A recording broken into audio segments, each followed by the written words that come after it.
என்ன மாயா, எதுக்கு இங்க வர சொன்ன? உங்ககிட்ட புவனாவை பத்தி ஒரு முக்கியமான விஷயம் பேசணும். அதனாலதான் நான் அவசரமா வர சொன்னேன். புவனாவை எதிர்த்து பெரியப்பா ஆளை நிக்க வைக்கிறேன்னு சொன்னதுல இருந்தே புவனா பயங்கர கோவத்துல இருக்கா. அந்த கோவத்துல தான் தனாவோட ஃப்ரெண்டு தமிழ்ச்செல்விய அடிச்சு ஹாஸ்பிட்டல்ல படுக்க வச்சிருக்கா.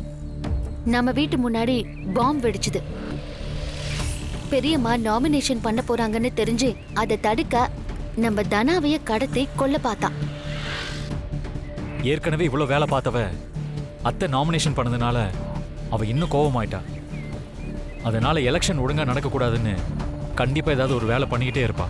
நாம ரொம்ப கவனமா இருக்கணும். மாயா, அவ அம்மாவை தோக்கடிக்கணும்னு குறுக்கு வழியில ஏதாவது பிளான் பண்றதுக்கு சான்ஸ் இருக்கு. அதனால நாம அந்த புவனேஸ்வரி மேல ஒரு கண்ணு வைக்கணும். அவளை கவனமா டீல் பண்ணணும் மாயா. இது எல்லாத்தையும் விட முக்கியமான விஷயம், நம்ம பெரியம்மாவை ஜெயிக்க வைக்கிறதுக்கு என்னெல்லாம் பிளான் பண்றோம், எப்படிலாம் மூவ் பண்றோம்னு அந்த புவனாவுக்கு சொல்றதுக்கு நம்ம வீட்லயே ஒரு ஸ்பை வச்சிருக்கா. ஸ்பையா? ஸ்பை யாரு?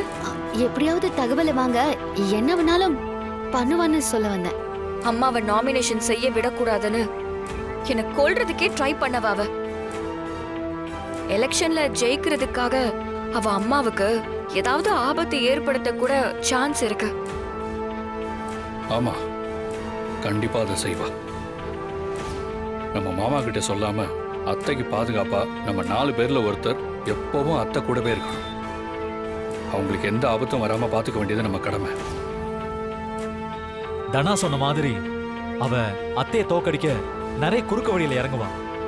அதையெல்லாம் முறியடிச்சு நாம அத்தையை ஜெயிக்க வைக்கணும். ஊரோட நல்லதுக்காக பெரியம்மா உயிரை பணையம் வச்சு பெரியப்பா இப்படி ஒரு முடிவு எடுத்திருக்காரு.